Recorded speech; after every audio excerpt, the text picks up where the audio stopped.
Merci, Monsieur le Président. Je remercie tout d'abord les intervenants pour toutes les informations qu'ils nous ont apportées, très intéressantes. Les partis politiques européens sont très mal connus des citoyens, comme l'a indiqué Madame Picciott. Alors c'est dommage parce qu'à mon avis, ils ont une utilité réelle. Cette utilité, ça consiste à permettre à des partis politiques nationaux de différents pays de se réunir pour proposer une vision commune de l'Europe.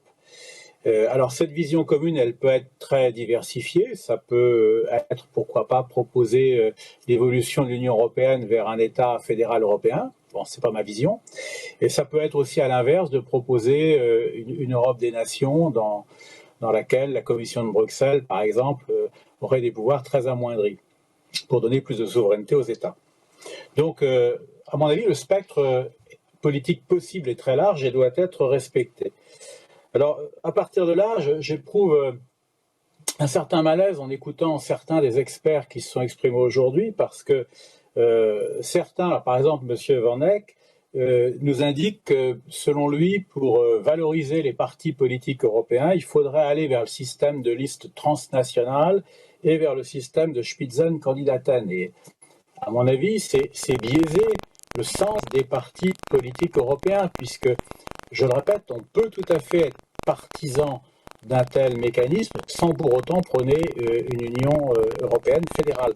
Donc, Monsieur Van Eck, est-ce que vous pensez que les partis politiques européens peuvent exister si on fait l'économie donc du recours au système de liste transnationale et de Spitzenkandidaten?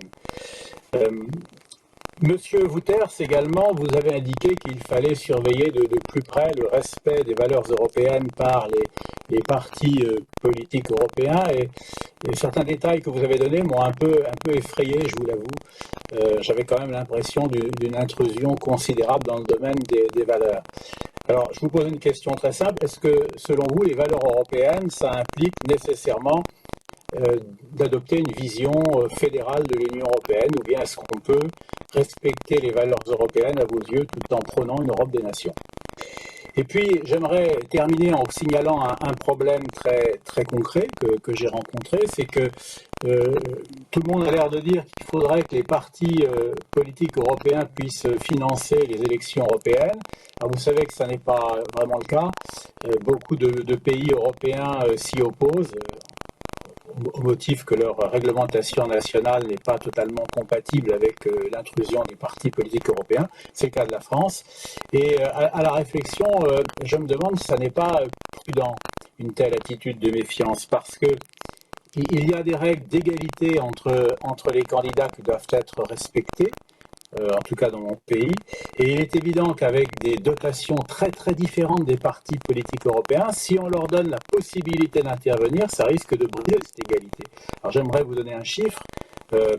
En 2019, le Parti populaire européen avait 15 millions d'euros, alors que le parti auquel j'appartiens, Identité et démocratie, avait 20 fois moins.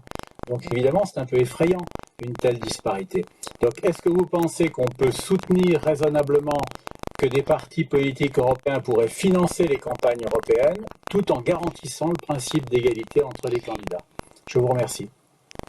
Pour la question de M. Le Breton, eh bien, les partis politiques européens existaient avant l'introduction du concept de Spitzenkandidat et au niveau transnational. Alors, ce ne sont pas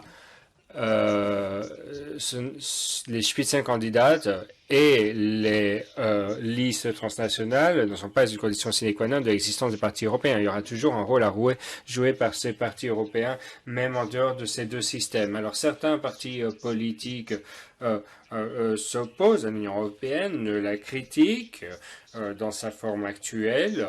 Ils en ont tout à fait le droit. Ça ne devrait pas être une condition que d'être favorable à l'Union européenne. Je pense qu'il est plus important d'être démocratique que d'être pro-UE.